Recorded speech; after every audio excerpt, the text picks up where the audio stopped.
உமா ஓயா பல்நோக்கு திட்டத்தின் கீழ் மேற்கொள்ளப்பட்ட குறிப்பிட்ட கொடுப்பனவு ஒன்று தொடர்பாக வாக்குமூலம் வழங்குவதற்காக முன்னாள் ஜனாதிபதி மைத்திரிபால சிறிசேன இன்று லஞ்ச ஊழல் விசாரணை ஆணைக்குழுவிற்கு அழைக்கப்பட்டிருந்தார்.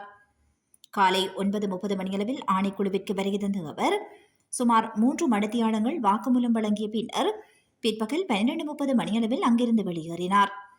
இதன்போது ஊடகங்களுக்கு கருத்து தெரிவித்த அவர் 2015ஆம் ஆண்டு நல்லாட்சி அரசாங்க காலத்தில் ஈரான் நாட்டின் நிதி உதவியுடன் ஆரம்பிக்கப்பட்ட உமா ஓயா திட்டமானது ஈரான் மீது அமெரிக்கா விதித்த பொருளாதார தடைகள் காரணமாக இடையில் நிறுத்தப்பட்டதாக குறிப்பிட்டுள்ளார். இதனால் திட்டப் பணிகளை தொடர அரசாங்கத்தின் நிதியை பயன்படுத்த வேண்டிய நிலை ஏற்பட்டதாகவும் இதுகுறித்தே தன்னிடம் விளக்கம் கோரப்பட்டதாகவும் அவர் தெரிவித்தார்.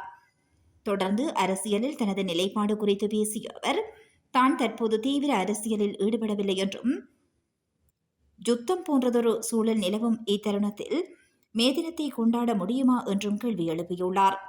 மேலும் சர்ச்சைக்குரிய $2.5 மில்லியன் தொடர்பில் கேட்கப்பட்ட கேள்விகளுக்கு பதிலளித்த அவர் அதன் துல்லியமான விவரங்கள் தெரியாமல் அது குறித்து எதனையும் கூற முடியாது என தெரிவித்துள்ளார்.